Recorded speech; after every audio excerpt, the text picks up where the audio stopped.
Hello, and welcome to Some Like It Classic, a podcast about the movie magic and timeless shows of classic film and television.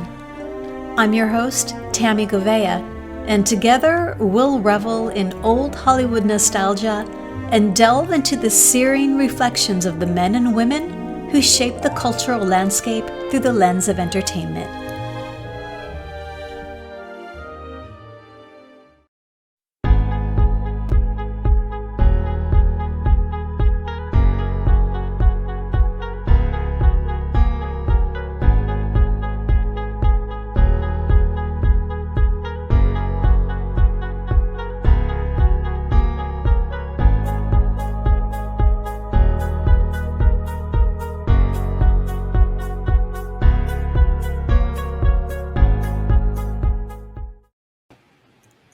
Hello, everyone, and welcome to Some Like It Classic. I'm your host, Tammy Govea, and today is a very, very special day for classic film lovers. It's a very special day for classic television fans, an especially beautiful day for the horror fans of our world. It's Vincent Price's birthday, and joining me today to honor and celebrate his legacy is his daughter, Victoria Price. Welcome, Victoria. Thank you. Thanks for having me on the show so we could celebrate my dad's birthday together.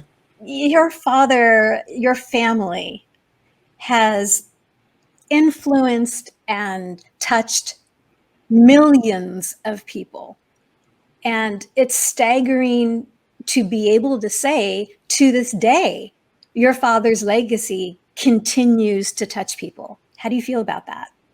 You know, it's amazing. And I think he would be somewhat surprised, not completely, but also incredibly grateful because his career was really important to him. It was a 65-year career. He began his career in 1935. It ended into the early 90s. So from the 1930s to the 1990s, he constantly reinvented himself. He never said no. He always tried everything. And he wanted to remain relevant, not for the goal of being relevant as a celebrity, but because he just was somebody who was so interested in life that the idea of becoming stuck in an age or an era or associated with one thing was just of no interest to him. You can't learn if you think, well, it was good then and I want to stay the way it was then.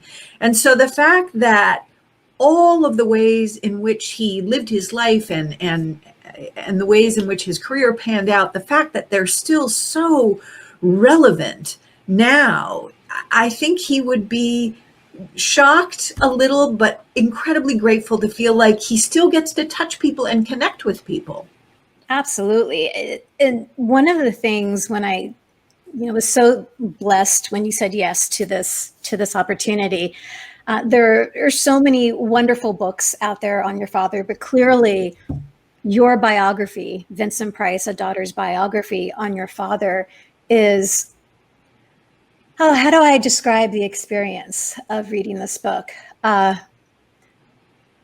so grateful to you for your courage, for your empathy, for being able to, and you mentioned this in the book, being able to straddle that very, very difficult line of being a biographer and yet coming from that heart-centric place of adoring your father. Right. And one of the things in the book, and this circles back to what you were just talking about, you write, here was a man who could never have been just one thing. He could no more have been only an art historian than he could have been only an actor. He could not have lived a solely bohemian life, nor could he have survived exclusively in high society. As a young man, he sensed this about himself instinctively. As he grew older, he came to realize that he had to find a way to make the many pieces of his life fit together. I was completely blown away by that because to me, it bucks the notion of you have to figure out what you want to do in your life. What is that one thing you want to do? And then you need to do it for the next 50 years, and then you retire, and then that's it. Yeah, where's the knife? It's just slit our wrists now. He and I talked about that a lot when he was ill and no longer as mobile, but sharp as a tack, could beat me at Jeopardy every night. We would sit on his bed 3 afternoons a week. I had a great job where I worked from 6 a.m. till 1:30 in the afternoon, and then I could write in the afternoons. And so I would go up and sit and talk with him, and we were working on a book about art. But we talked a lot about that ridiculous idea that we're supposed to figure out something at age 14 or 15 that we're good at and that is going to interest us and that we're going to be good at for the next 40 years until we retire, at which point, theoretically, we siphon our brains out of our heads and go play golf and sit in the Caribbean. I mean, he just thought the whole idea was ridiculous. And he kept saying, how did we come to believe in this myth of specialization?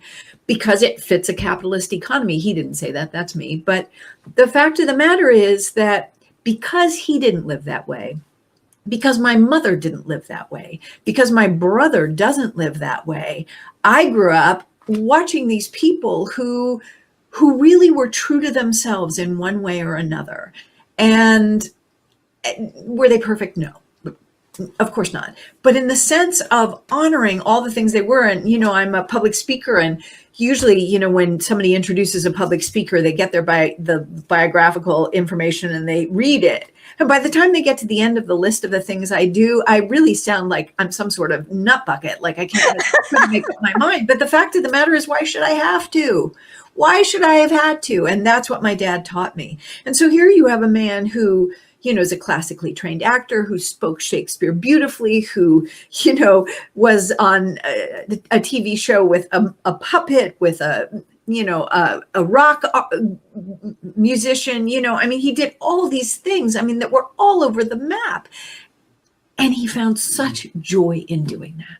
And why shouldn't we all find a way to live that way? And I think, they're saying they're having a really hard time getting people back into the workforce. And they're saying, oh, it's because we're throwing money at them. And once we stop throwing money at them, they'll come right back. Well, one of the things that people are saying is, the restaurant industry really isn't a good industry to work in. Hello.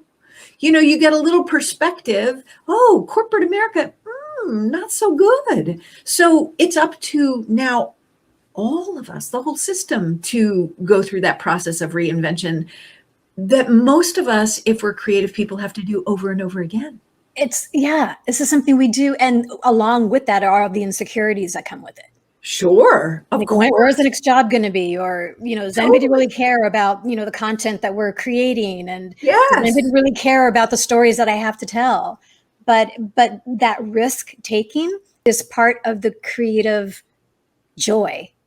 And your father lived in that. And I find it fascinating that, at least in my point of view, and correct me if this isn't accurate, he didn't like confrontation. He wanted people to be happy. And I think when it came to growing up, he wanted what his parents thought of him mattered. Very much so. Yes. Okay, good.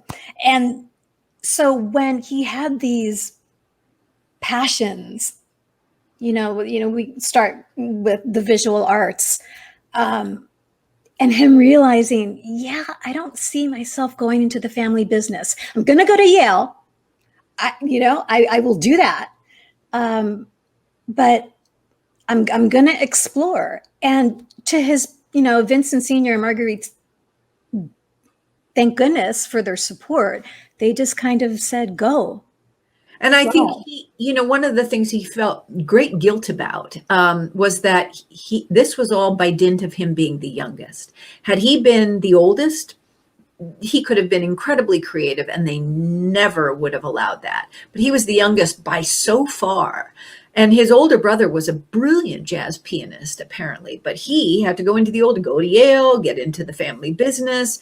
And, he struggled. He struggled with alcoholism. He struggled to be able to reconcile who he knew he was with who he was being asked to be. The interesting thing is, of course, that Vincent Sr., my grandfather, whom I never met, but everybody said he was the loveliest human being on the planet. But he too was pulled out of Yale in 1893, put into a family business. But he found a way to translate his creativity into how he did business. But he wanted to be a poet and a playwright. And so, and he was the youngest. So he sort of looked at my dad and said, I want to do this differently for this kid. And he was so proud of my dad. I never met him, but when you see the way he kept his scrapbooks, I'm gonna like cry, and the way he wrote about him and how proud he was of this young man who turned out to be this success. And it was really important to my dad to not have that be, sort of flighty, to treat his job of being an actor as being a public servant in the way that my grandfather, as a captain of industry, gave back. He was a great person to work for. He was the head of the National Candy Makers Association for the entire United States and deeply, deeply loved. And I think my father wanted to embody that in the way that he moved through his life. And it was such an organic experience. Being that, it seems, for your father was just an innate part of who he was. It was, yeah. I was working on my podcast. I've started this new podcast. I don't listen to podcasts, and so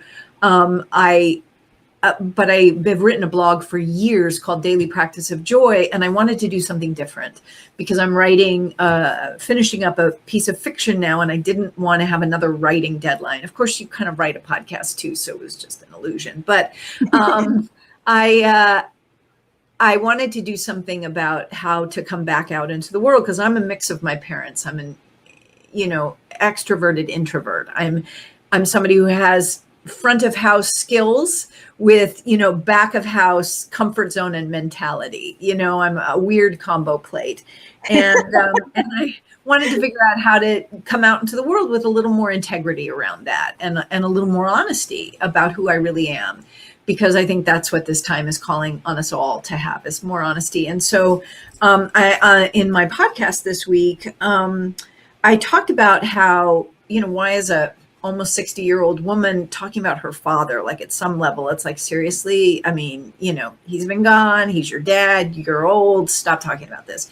And I realized that my father's like a mnemonic device for me. He's like a shortcut. He's like the easy button. The moment I tap into my father, I feel like somebody just, mainlined me with joy, and I feel that. And that's how organic it was for my dad. Not that he didn't have doubts and fears and all of those things, but that there are pictures of him where you just can't make up how joyful he looks. I found one, a picture of him playing Fagin, and he's got his arms around somebody who was maybe the stage manager or something. And he's got this thrown back head of laughter. And it's like, there's no way you could make up how happy and joyful he felt in that moment. You can't put that, he was not that good of an actor.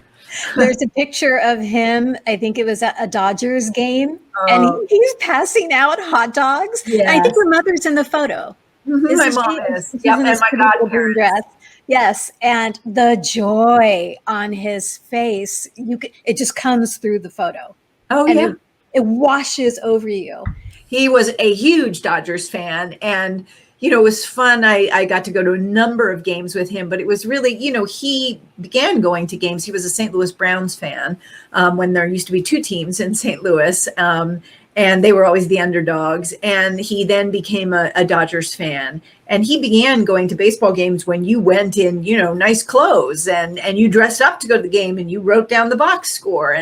And then, it became more and more casual. And of course, he was a massive, massive Vin Scully fan. I mean, my dad had one of the most famous voices on the planet, and my dad said nobody has a better voice than Vin Scully. I mean, what an incredible.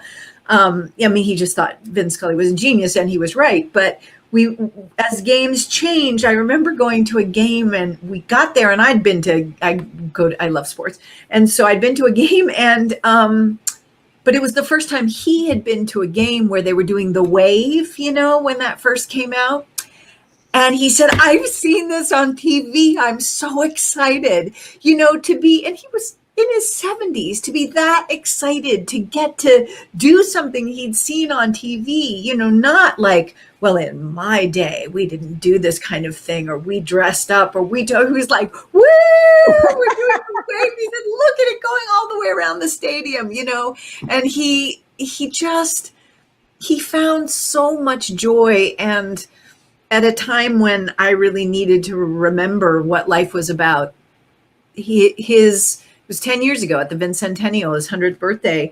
By standing in my dad's shoes and sharing him with his fans, I remembered that what he was all about was joy and love. It wasn't about fame. It wasn't about any of that. It wasn't about the 65 years of things we could tick off on his career.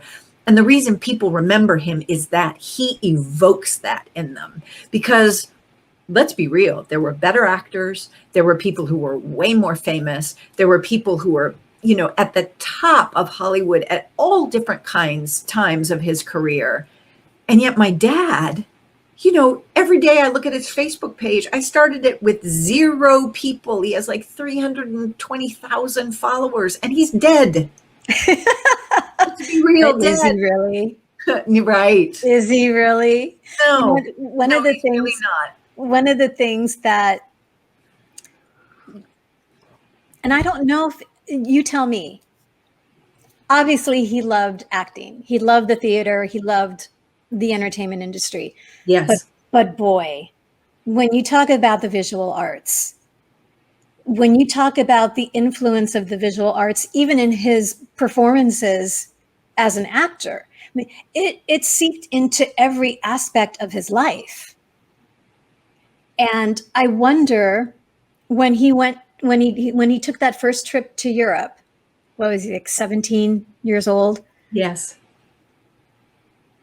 How did that affect him? How did that influence his view of the world, his view of himself, his view of what he might want to do with his life? Oh, it changed everything. I mean, and for those of you who want to actually see it, my dear friend and business partner and colleague who runs the Vincent Price Legacy in the UK, Peter Fuller, he put together an incredible WordPress site, and it's won awards, where he literally took every page of the journal and then gave all the context. And you can find it online. Of course, it'd be good if I knew the name of it, but if you Google Vincent Price, first trip to Europe, I think you'll find it. And it's incredible because you can read his journal. And the thing is that he saw what was possible when human beings, in those cases, mostly men, because that's who you could see in museums, showed up to their own creativity. But, I asked him at the end of his life, what would your life have been like if you had become an art historian, an art history professor? And honestly, he would have been that professor that everybody loved, who wrote the most popular books, who then became that art expert who was on, Good Morning America or the Today Show or whatever. I mean, he would have been that professor everyone loved. But he said, I was fortunate, and then I got to do everything that I loved. I got to do all of what I loved, because it wouldn't have been enough for him to just be the art historian. That's how much he loved acting. So he got to do both. But the visual arts really were his church. We all have places, I think, for many movie lovers, movies, like especially classic movies, are that place where you look at them and you feel like everything's going to be okay. And I love classic movies. For me, that's nature. That place for me is nature. But over this past holiday season, in the pandemic, living someplace where I know no one, I found myself watching a couple of holiday movies, old, ones that I'd never seen before. And I've seen most of them, but I forget which one it was. One of those ones that everybody watches, and I'd never seen it before. And of course it was that, perfect Hollywood arc where, the character screws up and there's an angel. I can't remember which film it was. And I got to the end of the movie and I'm like, okay, everything's right with the world. So we all need those places where we get recalibrated. And for my dad, it was art and an art museum and working with artists and talking to artists and looking at the works of art. It shocked me when he comes back and he goes to Yale and he's like, art, this is what I want to do with my life. And then he realizes he can't draw worth a fig. Right. But he still wants to be in that world. But he's got this little secret inside of him. Yeah. He's got that little, I really want to try this acting thing out. Oh, maybe one day. And, he came to a point where he had to make that decision. And he went to the stage. That's where he was drawn to. What was it about the theater? What was it about the theater that fed him? He grew up in St. Louis, and he would have been the first to say that, St. Louis was not a great theater town, even though it was the fourth largest city in America and very culturally rich, but that what St. Louis had was, it was first run in burlesque. And burlesque, of course, was, the great popular American art form in the, teens and the 20s. And his nickname in high school was Carrie because he had this complete infatuation with a stripper named Carrie Fennell, who apparently was very gifted with her tassels. So I think his experience of what he saw on the live stage, burlesque was a very joyful thing. I mean, it was light. And so there was this thing, I think, of going on stage and seeing this interaction between an audience and the people on stage. So I think that was a part of it. He was a huge movie fan.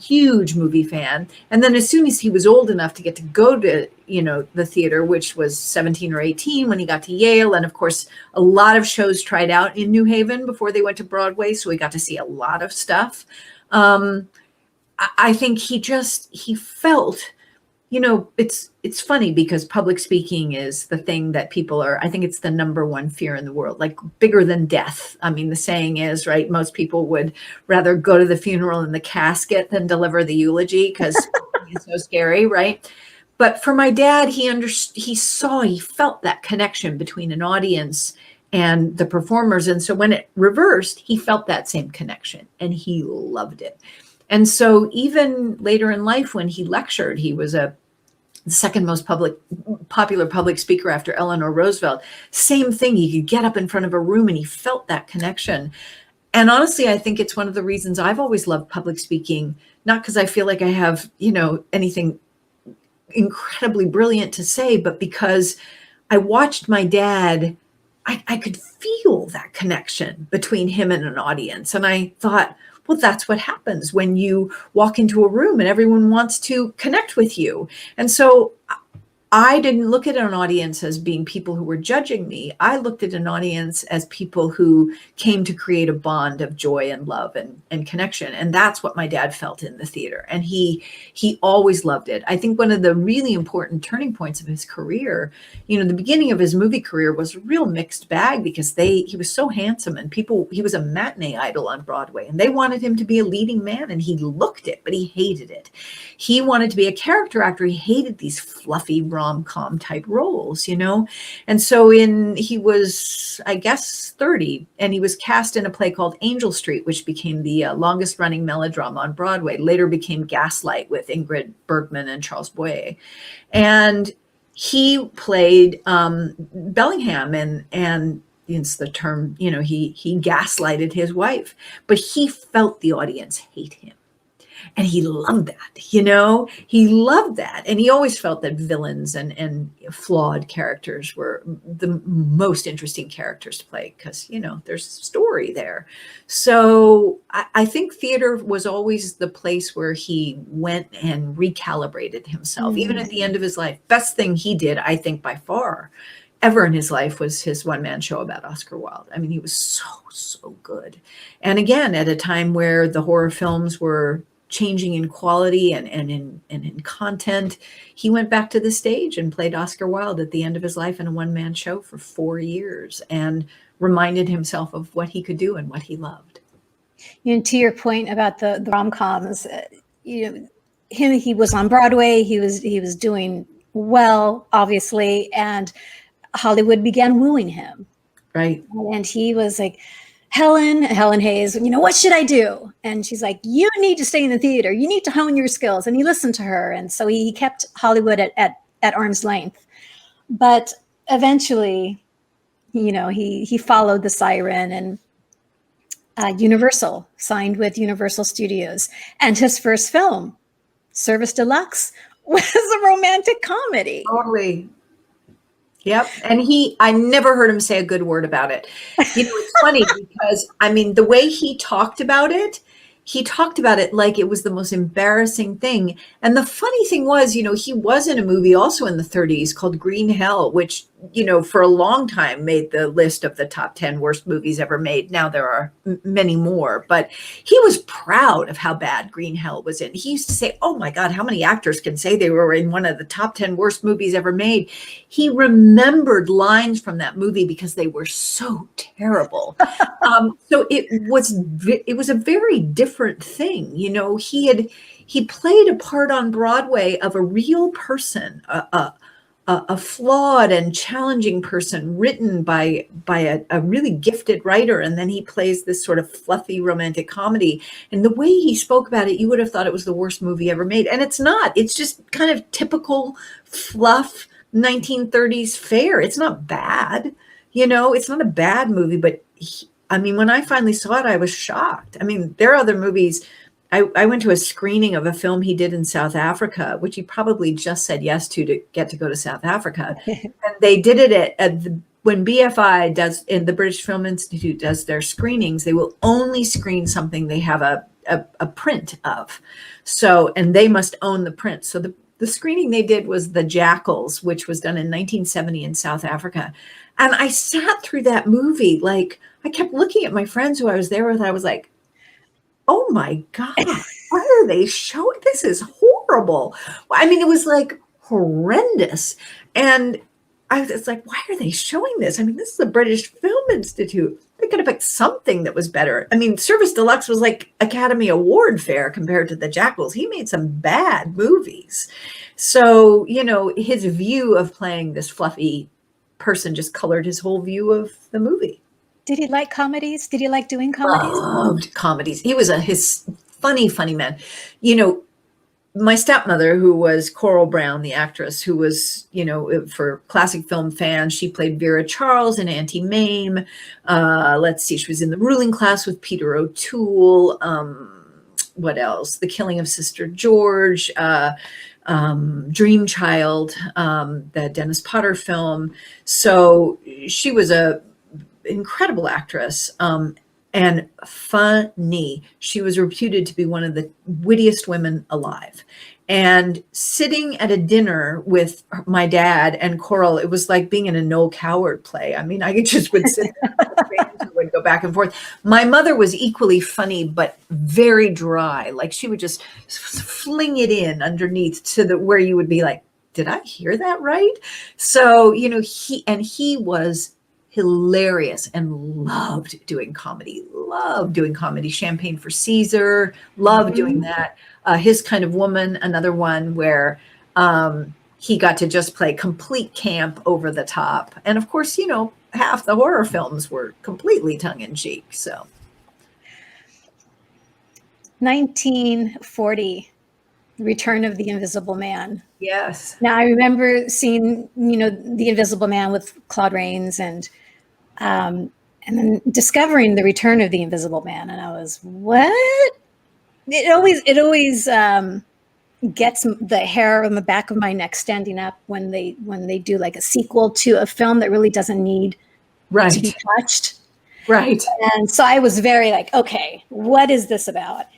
Well, it's with Vincent Price. Okay, well, that helps a little bit, but really, you're going to have to do something magical. And indeed, and I think what's ironic is you only see him when the last minute of the film. Right. I mean, the whole thing is basically he's wrapped up, but it's the voice. Right. It's the voice. You know, it's interesting because he came from a musical family, and although he was musical, he sang in the Yale Glee Club. He sang well enough to be in a Broadway musical. Because his siblings were also musically talented, he never felt that he was. But I think because he grew up in a family of people who played and practiced music, when he realized that his voice was something special, he used it like an instrument.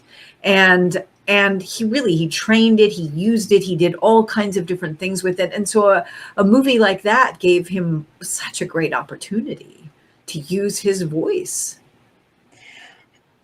I'm going to say my favorite film, and I'm going to ask you what your favorite film is, but I'm going to say that mine is Laura.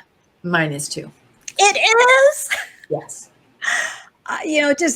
It's one of those. Everyone says Casablanca is the perfect film. I'm going to say Laura is just as perfect. Oh yeah. I mean, it is tight. It's an ensemble piece. Everything ties together. It's got so many layers. It's one of those movies where you can see it multiple times and you forget so many parts of it. You're like, wait, no, okay, but I know how this, but what's happening? It's so good. There's so many nuances to it. Yes. Everyone is every character matters. First of all, you care about every single character Right. in that film. And of course the score. Oh, yes. Haunting, which is so apropos. Right. If we're going to be speaking about your father. And I felt in regards to when we speak about your father that we need to speak about your mother, Mary Grant, because her life on her own as an individual was so colorful and so insanely creative. I would love for you to speak on, she didn't even like actors, and yet she ends up with Vincent Price. Right. Speak on the relationship, why, they were a tour de force in Hollywood as a Hollywood couple. What was it about them that worked? What I think worked was that my dad famously said, when you limit your interests, you limit your life. And if you're always curious, you'll never be bored. And my mother was unlimited in her curiosity and interests. And also he said this at the end of his life, she was his greatest advocate. And she was happy as a clam to be behind the scenes, advocating for him. And so I think the most extraordinary things, with the exception of the Oscar Wilde, which was all choral, and that was in Coral's wheelhouse of her gifts, because she had an incredible eye for material in her own history, and an incredible way of putting together the right people for the right material. But other than that, the best things that my dad did in collaboration with another person were through and because of my mother.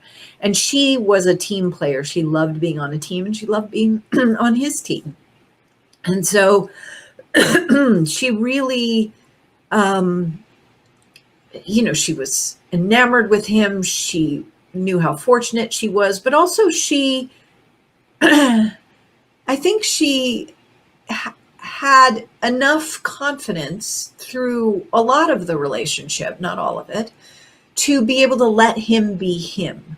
And he was one of his dearest friends, probably his closest male friend, was a wonderful, wonderful abstract expressionist artist named William Bryce, who was the son of Fanny Bryce.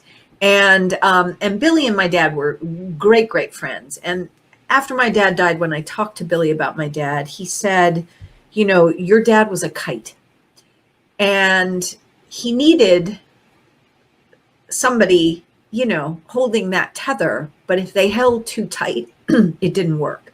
And for most of their marriage, my mother was down there holding on, but not too tightly. But as she got older and got more fearful, she held on more tightly. And fearful of what? I think things that we all become fearful of if we don't stay aware.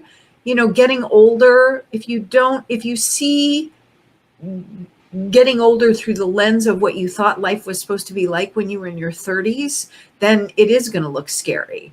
But if you understand that all the things that you've learned up to now allow you, for example, my whole life I've wanted to write fiction, but it was such a huge thing for me that I never even let myself try. So I've written nonfiction my whole life.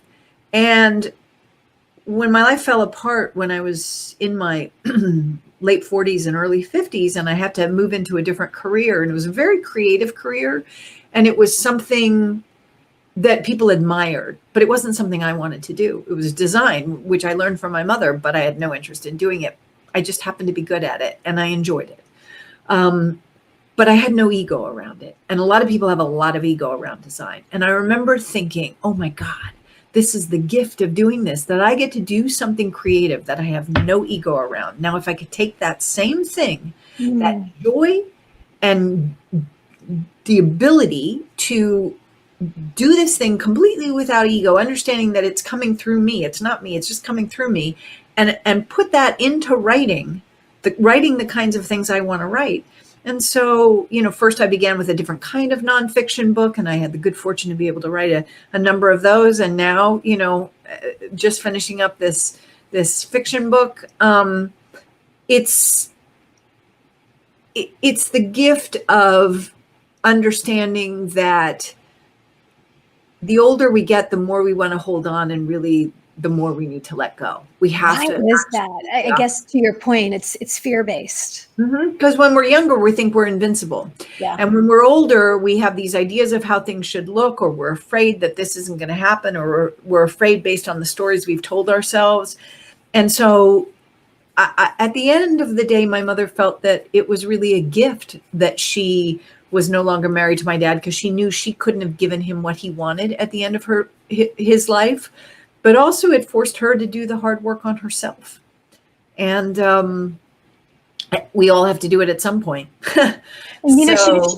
She flourished. I mean, after the initial getting over everything, the hurt and anger, she moved into a very successful design career, and loved it. Loved it.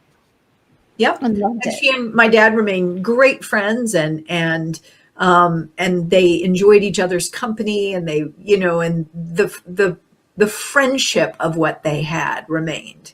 And, at the end of the day, I mean, how many couples who've been married 60 years are still the way they were when they were 18 and they first met each other? Very few. So usually what remains is shared experience and friendship and deep love, and that's what was allowed to remain with my parents, and probably would not have had they remained married. By the time you came around, you were born. You were a pleasant surprise for everyone involved. Surprise, certainly. Yes. Victoria, what was it like being born into and being raised in the Price family? I mean, your father was at the peak of his career when you came along. It's an interesting thing, because I imagine the people who, I use this example a lot, who grew up in Detroit, which such a huge part of Detroit was built around the automotive industry. I imagine that a lot of people who grew up in Detroit, most of the people they knew were in some way affiliated with the automotive industry. And, even if you were a doctor or a lawyer, probably some of the people who paid your bills were affiliated with the automotive industry. And so, you probably would be surprised to then go to Poughkeepsie and find out that, in Poughkeepsie, there were a variety of things that people did. Well, Hollywood is a company town, And so I went to school with other movie stars' kids. Even as a little kid, I understood there was a sort of pecking order that, studio heads, followed by producers, followed by directors, followed by dead actors because they were legendary and couldn't be touched, then followed by, actors of this tier and this tier, when in fact, probably the doctors and the lawyers' kids, I went to school with a girl whose parents ran, I believe it was Swingline Staples, but a huge stapling company. Best birthday party gifts ever. Little kid-sized staples in the coolest, like bright yellow staplers. I mean, like, honestly, the best birthday party. What have you ever gotten at a birthday party as a kid that you would ever keep? Those staplers, they were so awesome. And they were the coolest people. And obviously very successful, very good at what they did in their industry. But in Hollywood, it was like, oh, staples, like, what's a staple, because there was this whole sort of overblown idea of what Hollywood was. Well, my parents, if I ever expressed anything like that, I was like, grounded for life. I mean, they were not about to raise an entitled Beverly Hills brat. They said that to me, especially my mother said that to me over and over again. And so consequently, I think, and also my parents were older. I didn't have a lot of kids that I got to hang out with. And so I feel like from the very beginning, I've always felt like I was looking at the world from the outside in. Like I never really felt like, oh, look, here I am, one of a group, a gang. Even when I felt like one of a group, a gang, I was like kind of trying to figure out how to fit in. And so I never really understood or even was like allowed to understand how special my childhood was and how famous my dad was. And I think it's really only when I've gotten older and I've thought to myself, well, most people never have had the experiences that I've had and would be blown away by it. And they were made to seem not normal in the sense of underappreciated, but actually very specifically not made to seem like I was to be grateful, I was to be appreciative, I was to realize how privileged I was, but I was never to think of myself as special. What do you think about that now? Oh, thank God. Thank God. I've had enough snarls to unwind in my thinking. If I had been allowed to think of myself as special,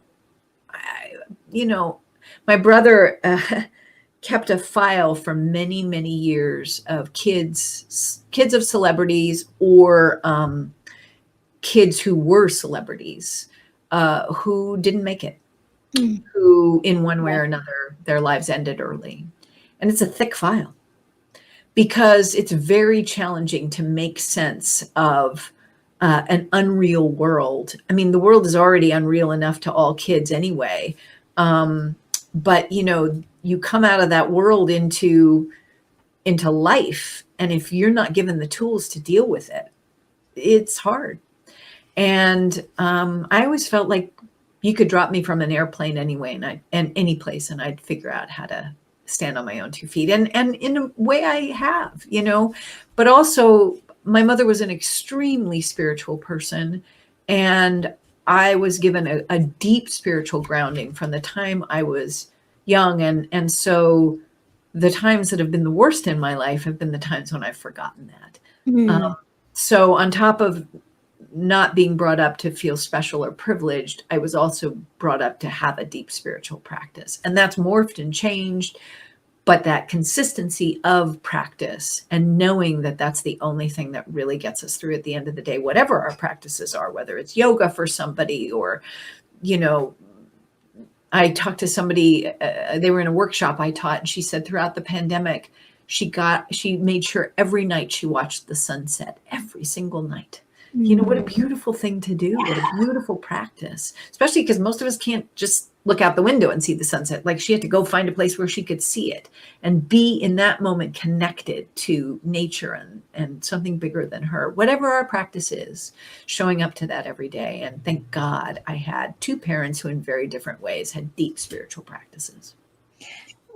As a child, what kind of adventures did you go on with your father?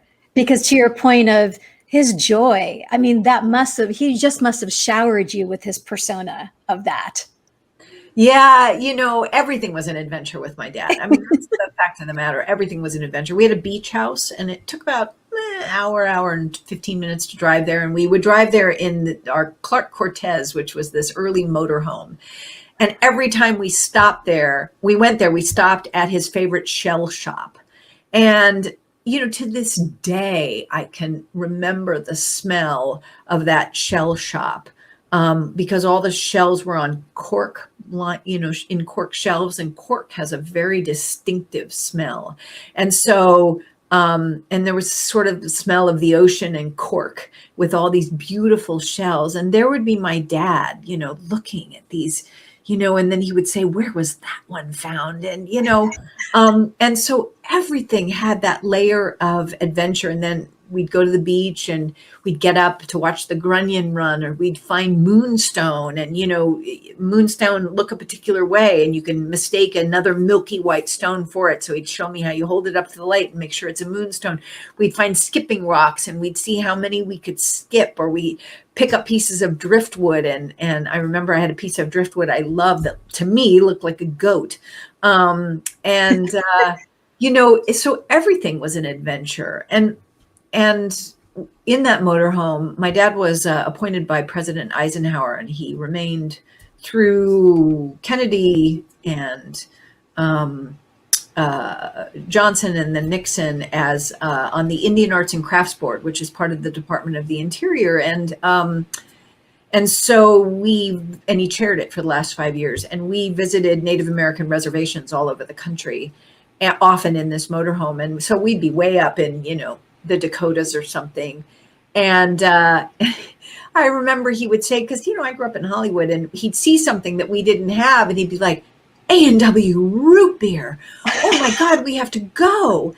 And my mother, who hated root beer and black licorice and Tootsie Rolls and all these other things that my dad and I loved, she'd be like, do we have to? And he's like, how can we raise a child who doesn't know what an A&W root beer drive-through is like, so. Do you remember the mug? Yes, of course, the frosted mug. Yes. Yeah, and everything, it was so lovely because, like, to me, the height of my culinary ambition, and my parents wrote a cookbook that sold 360,000 copies when it came out, and they were gourmets and, known the world over. The height of my culinary ambition when I was a kid was to eat the Bob's Big Boy hamburger.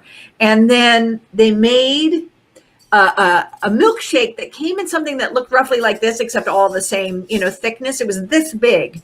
And chocolate, it had to be chocolate. No vanilla. And it was so thick, that milkshake, that the spoon stood up in the middle of it. It was like you spooned it. Oh my God, and still that thick. It sounds so good. And so my dad loved that kind of thing. He wasn't a snob. I remember when Sizzler opened, and he said, I saw this thing called Sizzler on the television. And he said, and they say they make a really good steak for whatever, cheap, and he said, we have to go try a Sizzler, and then the next week he would say, oh, this amazing French restaurant opened. It's called La Grenouille. And it was like right across the street from Sizzler. And, so we'd go have frog legs at La Grenouille, and we'd have, the $3 steak at the Sizzler, and it was all the same. This wasn't better than that. It was all an adventure. When I think about the horror films that your father did, starting probably in the 1950s is when it kind of all started. House of Wax, and his resume started growing with horror films. And you had actors like Peter Lorre who hated doing horror. What were your father's thoughts on the horror genre? Well, he saw it as an incredible opportunity. First of all, what happened directly before the House of Wax was that he was graylisted during the McCarthy Yeah. era. And so he didn't work for over a year. The first thing he was offered when he got out of the gray list period was a play on Broadway and a movie. And normally he who went back to the stage would have taken that. It was a good play. It was We're No Angels, which later became a movie with Humphrey Bogart and Peter Ustinov, I think. And but he took House of Wax because of the technology. But I've always been of the opinion that House of Wax was so successful for him because it told the story of exactly what had happened during the blacklist. He was an artist whose life work was destroyed by greed and corruption. And that's what, that's what happened during the blacklist with a slightly more political bent.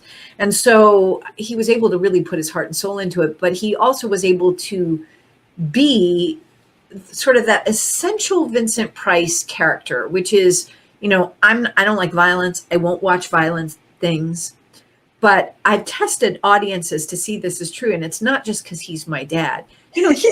He's killing people in that movie, violently killing them. They deserve their it. bodies from the morgues, right? Well, they don't really. He's not killing like maybe the guy is, but some of those women who just look like Joan of Arc, they don't deserve it.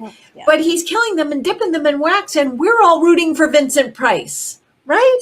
That is the key to his success, I believe. The key to his success is that he plays men besieged by fate, men who have had something happen that twists their minds. He never believed that people are born evil and that's that. Something happens, and he embodies that.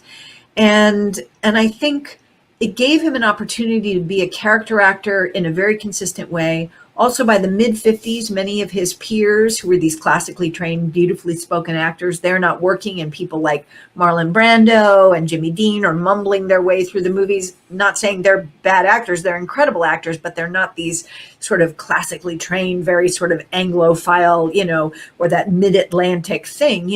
My dad got more famous in the 50s, got more famous in the 60s. And the best part was he got a whole new audience, which was young people. And the thing that was most important to my dad was to continue to remain in touch with what young people love. Because the bottom line is, he always felt that older people, they just get stuck in a groove, and young people are always curious, and he wanted to stay curious. So he got to find out what young people were interested in. And then that carries on to the Brady Bunch and Batman and, all the TV stuff that he got to do, the Muppets, Thriller. I was trying to come up with some of my favorites. And, when I first discovered the director, William Castle, oh, my living word, your father must have just had a hoot of a time working on The House on Haunted Hill and Tingler is not that good of a movie, but it's good because of, the humanity that your father always brought to every project. Yes, you feel that all the way through, And I think also from, stories actors have told me, David Frankham being one of them, he loved a convivial set. He loved a connective set. To your point about Tingler, Judith Evelyn is in that movie. And she was his wife in Angel Street on Broadway 20 years before, 19 years, 18 years before. So, there was this, people loved working with my dad, when it's such a wonderful thing when these people were alive. And even now still, I'll be at a convention and somehow someone will hear that I'm there who worked with my dad. And these are like actual famous people, not me talking to fans about my dad. I'm not a famous person. They just want to share their memories with my dad. But these are actual famous people. And somebody will come, like their handler or something, will say, if you have a moment, could you go see so-and-so or so-and-so? And I'm like, okay. So I go. I don't go, okay. I'm happy to. I'd love to see them. And I see them and I say, hi, I'm Victoria Price, Vincent's daughter. And literally these famous people, every single one of them, their face just goes, and there is this this memory comes through their face, they are actors, of the joy they felt being with my dad, working with him, knowing him, being friends with him.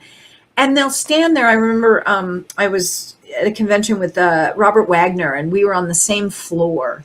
And he was locked out of his room, and I was walking to my room. And I've met him a few times before, but I hadn't seen him in years, and there was no reason he would remember me. But I said, I have to say hi. You've always been so kind to me. And, my dad was Vincent Price. And that thing happened, like whoosh, and he stood there. We chatted. Finally, somebody came and opened the door for him. Now he could get in his room, and he'd been chatting with fans all day. He still stood there. Then his wife, who had been chatting with fans, came in, and she was like, "What the hell are you doing standing in the middle of the thing?" And she's just clearly, all she wants to do is not talk to me, who she thinks is some horrible fan that's talking his ear off. And he says, "Honey, this is, Vincent Price's daughter." And all of a sudden, same thing, the exhaustion that I need to get to my room goes, right. Oh, I loved your father. How many people, you see it when there are certain politicians. I know politicians are a dirty word, but there are certain people who have been lifelong public servant type of politicians. And you see people respond to them that way. Not all politicians, probably not the majority of politicians, and probably not the current generation of politicians, but the politicians who came into politics to be public servants, who wanted to do something good, and who have done that through their love of and connection with people. You see that same thing. It's something about people. My dad loved the song from Funny Girl, people who need people are the luckiest people in the world. But I actually think it's really people who love people are the luckiest people in the world. My dad loved people so much. And that it's like this gift that keeps on giving. Yeah. I just posted that the other day. Such a great picture, isn't it? It's so indicative of his spirit. It's really and I can't beautiful. Tell you the number of times, that I'd be sitting at dinner with him, and like lines of people out the door, and the pasta's getting cold, and he's just pure joy. Thank God we didn't have cell phones then, because I would have been that totally horrible, annoying kid who was like on my cell phone while that happened. But because we didn't have cell phones then, I sat there and I watched that. You were engaged with it. Yeah. I watched the exchange of joy between people, and thank God I did. I was aware of the Pit and the Pendulum and the Raven, but I wasn't aware of just how extensive Roger Corman's relationship with your father was until I read about the Corman Poe series. Yes. What was that experience like for your father? It's interesting. To your point, today I mentioned that I was going to be speaking with you, and that wave came over my friend. He's like, "Oh, the Pit and the Pendulum. It scared me to death as a kid, but there was so much joy on his face as he was talking about being terrified." Right. Always. I mean, people just are like, it's hilarious. It's like a living, breathing oxymoron. People with a joyful grin say, "Oh my God, he scared me to death," and I think, and that's a good thing. But yeah, absolutely. I've had the pleasure now of interviewing Roger 4 or 5 times in the last year and a half, I would say. A couple times I was asked to be on a panel with him, and I was like, I'm not sitting on a panel with Roger, because what am I going to say? They're going to say, "So, what was Mr. Price like in 1963? And Roger can tell you, because first of all, he was there. Second of all, he's sharp as a tack and remembers everything. And third of all, I was 2. So I said, how about I just get to do every girl's dream and get to ask one of my dad's work colleagues what he was like at work, So I've gotten to do that now 3 or 4 times, and hear Roger talk about my dad and tell these amazing stories about what it was like. And I think, it was one of those real gifts where Roger understood that my dad had a whole set of things that he brought to the equation, and my dad understood that Roger had a whole set of things that he brought to the equation. And instead of those being two separate orbits, they both were collaborators, and they enjoyed the exchange of ideas, and all of that in 15-day shoots. So, that was a huge gift for my dad, a huge gift to be able to work with someone like Roger. And it changed his career. It changed his life. And, God knows Roger has changed the lives and careers of countless people. So many people. And even, future directors. Yep. So many people who Roger's made a huge difference in their life. But I think it was one of those great timing things. That snorting you're hearing is my dog, Allie, who's having a good roll. Maybe she'll come say, Allie, you want to come say hi to people? Come say hi. Will you come say hi? Come here. Or not. What's Allie's favorite movie? Oh, let's see. Well, her favorite book that my dad wrote is The Book of Joe, for sure. Oh, Joe. We have to talk about Joe for a minute. His dog, Joe. So I would say Allie's favorite book that my dad wrote is The Book of Joe. But gosh, maybe Edward Scissorhands, because her hair grows over her eyes. And I think there's times where she didn't want me to touch it, but she would like, Edward to come clean her up. Right, El? Like now. Could you come here and say hi to people? No. You have said that when you began attending the fan events, that it truly changed your life. I would love for you to speak about how it changed you, what your experience has been with because the horror fans in particular are, I'm going to say, like soap opera fans. They are like the loyal of the loyal of the loyal. What's your experience been like? Well, first of all, I've never met an unkind, mean, scary horror fan. This from people who, have hatchets sticking out of their head and, are wearing terrifying costumes and love scary things. I love horror fans. And one of the things I realized is that most horror fans are drawn to horror because in some way they've felt like outsiders. My dad grew up being an art-loving kid in the Midwest in the 1920s. And in that sense, he felt like an outsider. And I never once felt like I belonged. I never felt like a movie star kid. I never felt like I belonged anywhere. And so, first of all, that sort of like-minded connection, that was a real surprise to me. But I think the other thing that really meeting horror fans brought home to me was I don't like horror movies. I don't understand why anyone would want to be scared. I don't want to watch them. And yet they've never judged me. They've never, when I first started meeting horror fans, I said, I got to get this out right up front. I'm not a horror fan. But within a year, I started saying, I got to get this out right up front. I'm not a horror fan, but I'm a fan of horror fans.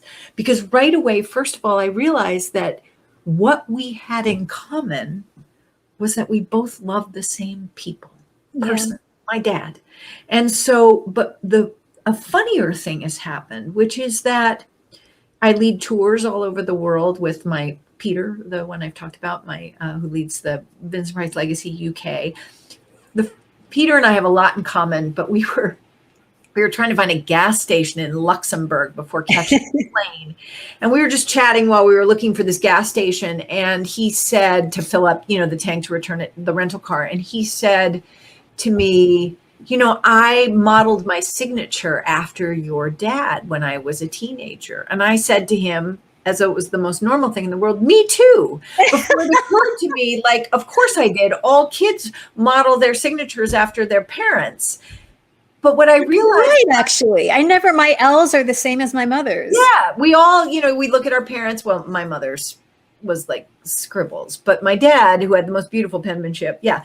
But when Peter said that, and I responded so like, of course, me too. I all of a sudden was like, oh my God, we're like brother and sister, you know. And then as Peter and I began leading these tours all over the world, and I'd be on these tours, and I'll give you an example of one.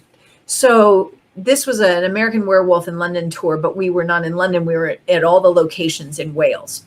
And these are people who are so excited to see all of them. I've never seen American Werewolf in London. We were having the best time going everywhere. But when we would get to like the little spot, one was this village they were so excited to see because there was some pub there, except when we got to the village, it had 3 little country lanes going into it. There was like a circle, and there were 3 really cute little houses, no pub, nothing else.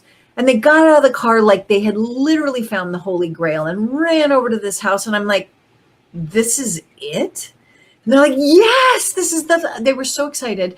And I'm always standing there like, but it's the joy and the excitement. So then we went to where, I don't know, some howling scene was. So they all get out of the car and they go run to howl, right?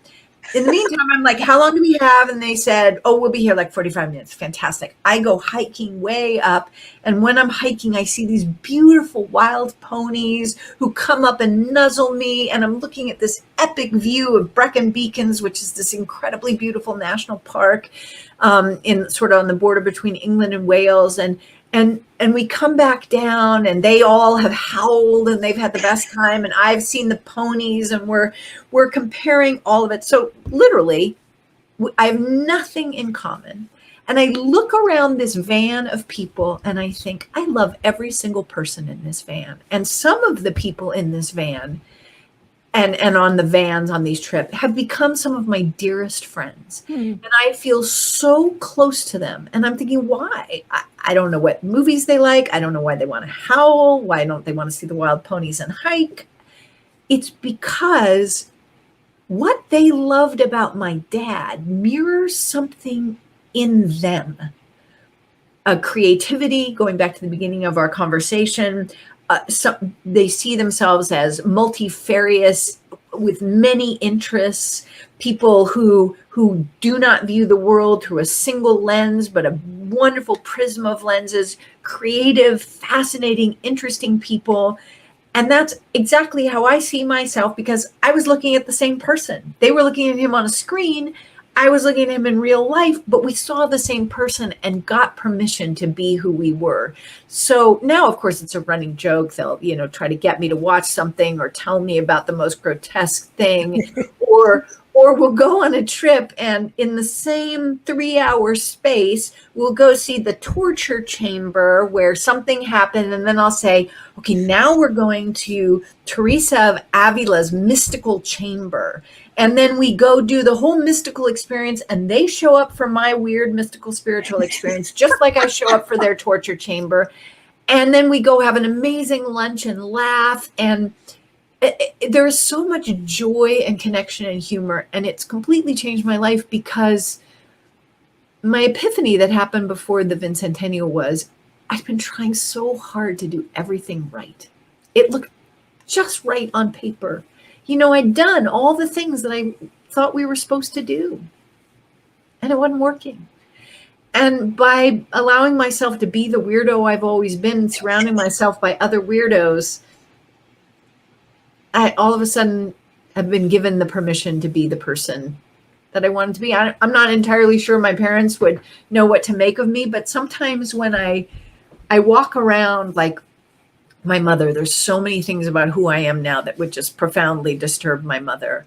But I live in this historic carriage house in a historic neighborhood where there's these wonderful porches that people hang out on with wonderful little bits of architectural detail and old-fashioned white picket fencing with beautiful finials on them. And I have this long conversations, and every so often I hear my mother saying to me, I just love this neighborhood you picked. And it's because the things that people thought mattered when they were alive don't anymore. But the things that really matter, which is that we remember the things that stay in our hearts. That touched us. Exactly. Later in his life, what did your father think about the direction that the horror genre was going in? Oh, he was very adamant that movies were way scarier when you didn't see what happened, when you didn't see the blood spurting out of someone's head. And the fact of the matter, I use this example all the time, but it's really true. What we imagine is infinitely worse than anything that can happen. Studies have shown that we spend approximately 6 years of our lives worrying about things that never happen. And the likelihood of the things that we worry about happening is less than 15%. Some studies say less than 10%. So we spend 6 years of our lives worrying about things that have, 6 years full cumulatively, that have a less than probably 10% chance of ever happening. So, but they seem so vivid, and we imagine all the horrible things that can happen, right? And if you think about why plane disasters are so scary, it's because it's one of the few things that nobody's ever seen filmed. There's no, you don't get I think if we all saw people in abject terror before, if the black box contained that, it might change things altogether. But in our imagination, every time we get on a plane, we're like, what would it be like, So we all know what it's like to imagine that. I went on a wonderful walk in the dark last week, at night in the woods, and we were all having so much fun. I was the last one, and I was like, yeah, in the horror movie, you'd hear my voice and then I'd be gone. So please check on me, Well, and the audience would be yelling, don't go in the woods. Right. And then another friend of mine was like, are those eyes I see over there? And another one was there. That's a dark shape over there. And we were having so much fun with it because, of course, your imagination is joyful. He also said movies were way sexier before you saw anyone having sex. Yeah. Because you imagined it. And when you imagine what happened after they cut away, you put yourself there. You were either the kisser or the kissee, but you imagined it. Now you see it and you're not imagining it. And it's like, wah, wah, wah. Yeah, exactly. I went to this movie that had with a friend of mine who's in her 80s, and I didn't know what the movie was about. And it had an 8, 10, 15. It was one of the longest sex scenes I've ever seen. It was like, oh my God. And here I was with her, and I was a little mortified. So when we got out of the movie, I, made that kind of comment you make when you're embarrassed. I'm like, wow, that was one of the longest sex scenes I've ever seen. And she said, all sex scenes are long if you're not the one having the sex. I was like, so true. And that's a wrap. Nothing to be said after that. Exactly. Before we go, is there one thing that you'd like to share about your father, or about his life that maybe people would find surprising? Well, I guess one of the things I'll share is a funny thing, and the other thing I'll share as a surprise is a sort of sweet thing. So, the I guess thing that people might not guess is that he loved fishing. He doesn't sound like the kind of guy who loved fishing, but he did. He loved deep sea fishing, not fly fishing, but deep sea fishing. And he loved what he loved was the whole camaraderie. And it's because he went when he was a boy, and he just loved it. He loved going and fishing. He loved the jackpot to win, the biggest fish. He loved the whole adventure of it. And I don't think people would picture Vincent Price on a fishing boat, but he was never happier than when he was on a fishing boat. So what was it about fishing that he loved so much? I think it was something he'd done when he was younger. And so it had that association of, but he loved being anything to do with the ocean. He loved crossing the ocean. He loved being on the ocean. He loved living on the ocean. So the ocean, the ocean, the ocean. And I think part of that was because his beloved grandmother lived in La Jolla, and he would get to go take the train across country and visit her when he was a teenager. So I think a lot of it was that association with her and being there with this person he adored so much, who probably saw him more clearly than anyone in his family saw him. And then because she was older, he got to spend time on the ocean. So he loved the ocean. He loved that. I think there's something very freeing about people who, especially then, people who live on the ocean, they take off their shoes, they take off their shirt and tie. Now everybody's taken off their shoes and shirt and tie. But in those days, it was that excuse to be, he was a very casual person. That's another thing that might surprise people, that he was always, this smoking jacket, ascot wearing, neat and tidy person. And in real life, he was just way more interested in living than in, dressing up. So I think there was something about the kind of freedom and the wide open frontier of possibility that the oceans, sort of, they were that metaphor for him. So I think that would surprise people. And I guess the thing about my dad that, it's not so much that would surprise people, but that I think the thing that I'd like to leave people with really is,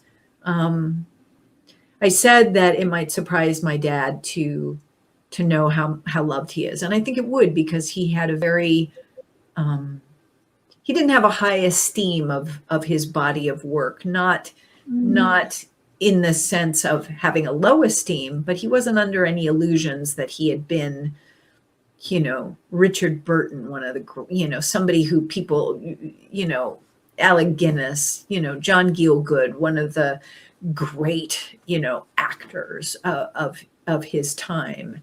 And so I think the thing that would surprise him is the thing that I want to leave with people, which is that people say to me all the time, they'll never make another Vincent Price. He was one of a kind.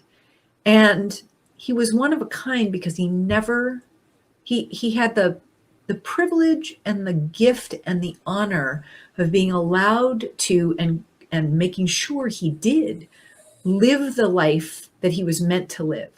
And he never stopped being grateful for it. And he never stopped being joyful. And he never stopped loving life. And my brother said one time, he loved life so much that life loved him back. And that's a really important message.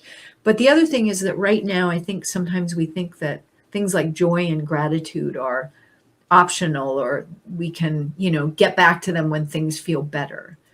But actually, one of the things that I think my dad continues to teach people is that when we are hooked into joy and gratitude, we all show up to life a little bit better. Yeah. And I think that the reason my dad will continue to be remembered is that he will continue to evoke those kinds of responses. And the people who don't evoke those kinds of responses aren't going to be remembered. There may come a time where people still hear the Thriller laugh and they have no idea who the person was. But I swear to you, every time I play that Thriller laugh, I just play the little Thriller clip of it at the beginning of my talks. There's not one person by the end of that laugh who's not smiling or laughing. So 1,000 years from now, when they find the Thriller laugh in some, cornerstone of a bank building or whatever, people are going to have that same response, that joy. You have been an absolute joy. And again, I want to thank you so much for writing this book. Again, Vincent Price, A Daughter's Biography. You can get it online. It's out there. Truly, if you think Vincent Price, you really need to read this, because there are insights into his spirit that really is profound. And so I want to thank you, Victoria, for illuminating those sides of your father. Your work, I wish we could do 5 more interviews, because your work in and of itself, what you're doing, the books that you've written are phenomenal, and the work that you're doing is phenomenal. So I want to make sure people can go to your website, find out more about you, find out more about where your passions lie. Where can people find you? You can find me at victoriaprice.com and my dad at vincentprice.com. And actually, I'm in the process of redoing all my websites. But since I do a lot of websites for clients, it's like the cobbler's children, like my websites get 3rd or 4th or 8th shrift. So they're still the same old websites and they're not very current. I'm also on social media. I'm Victoria Price. I am because Mary's my first name. So I am Victoria Price. And then my dad on social media is Master of Menace. And we're on Facebook and Instagram. I'm really an Instagram person because I walk every day, and my daily practice of joy is photography. Love your photography. Oh, thanks. It's a way of looking more deeply and being really present right where I am. And, but thank you for that. But honestly, I can't think of a better way to get to celebrate my dad's birthday. I don't celebrate my own birthday. I always do something nice, like go for a walk and spend quiet time, but nobody even really knows when my birthday is, and that's perfect. But everyone knows when my dad's birthday is. And it always feels like a holiday to me. I always feel like, aren't the banks closed? It should be. Right?